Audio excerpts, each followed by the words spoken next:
Hello guys, మీలో cricketer అవ్వాలి అనుకున్న వాళ్ళకి ఇది ఒక గ్రేట్ ఆపర్చునిటీ అని చెప్పాలా. ఎందుకంటే మనం ఆంధ్రప్రదేశ్ సంబంధించి ఇప్పటికే చాలా డిస్ట్రిక్ట్ సంబంధించి డిస్ట్రిక్ట్ సెలక్షన్స్ అప్డేట్స్ ఇచ్చాం కదా. అయితే ఇప్పుడు వచ్చేసరికి ఇంకొక డిస్ట్రిక్ట్ సంబంధించి సెలక్షన్స్ అప్డేట్ అయితే వచ్చిందనమాట. అయితే ఇది ఏజ్ కేటగిరీ వచ్చేసరికి అండర్-19. సో అయితే మరి దాని తర్వాత ఇది డిస్ట్రిక్ట్ వచ్చేసరికి వైజాగ్ డిస్ట్రిక్ట్ అనమాట. సో అయితే అండర్-19 వైజాగ్ డిస్ట్రిక్ట్ సెలక్షన్స్ అయితే జరగబోతున్నాయి. సో ఇది డేట్ వచ్చేసరికి May 16th నుంచి May 18th వరకు అయితే జరుగుతాయి. సో ఇది కూడా మీకు VDCA బీ గ్రౌండ్ ఉంది కదా, సో అక్కడైతే జరుగుతాయి. సో అయితే దీనికంటే ముందుగా మీరు రిజిస్ట్రేషన్ అయితే చేసుకోవాలి. సో మరి రిజిస్ట్రేషన్ వచ్చేసరికి మీకు రేపు 6th నుంచి 6th to 7th. సో మరి రిజిస్ట్రేషన్ అయితే మీరు చేసుకోవాలి ఆఫ్లైన్. సో ఇది వచ్చేసరికి మీకు VDCA అంటే మున్సిపల్ స్టేడియం VDCA ఆఫీస్ ఉంది కదా, సో అక్కడికి వెళ్ళి మీరు డైరెక్ట్గా ఆఫ్లైన్లో రిజిస్ట్రేషన్ అయితే చేసుకోండి.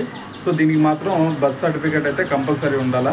సో మరి అది తీసుకెళ్ళి డైరెక్ట్గా వెళ్ళిపోయి రిజిస్ట్రేషన్ చేసుకోండి. దాని తర్వాత మీకు 16th నుంచి 18th వరకు సో మీకు ట్రయల్స్ ఉంటాయి. ఆ ట్రయల్స్లో అయితే అటెండ్ అవ్వండి. దాని తర్వాత అక్కడ సెలెక్ట్ అయితే సో దాని తర్వాత నెక్స్ట్ ప్రాసెస్ ఉంటుంది.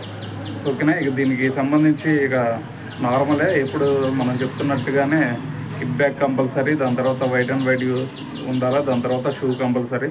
సో దాని తర్వాత ఏజ్ కేటగిరీ కాబట్టి బర్త్ సర్టిఫికేట్ మాత్రం కంపల్సరీగా ఉండాల్సిందే. బర్త్ సర్టిఫికేట్ లేకపోతే కష్టం, మాత్రం గుర్తుపెట్టుకోండి.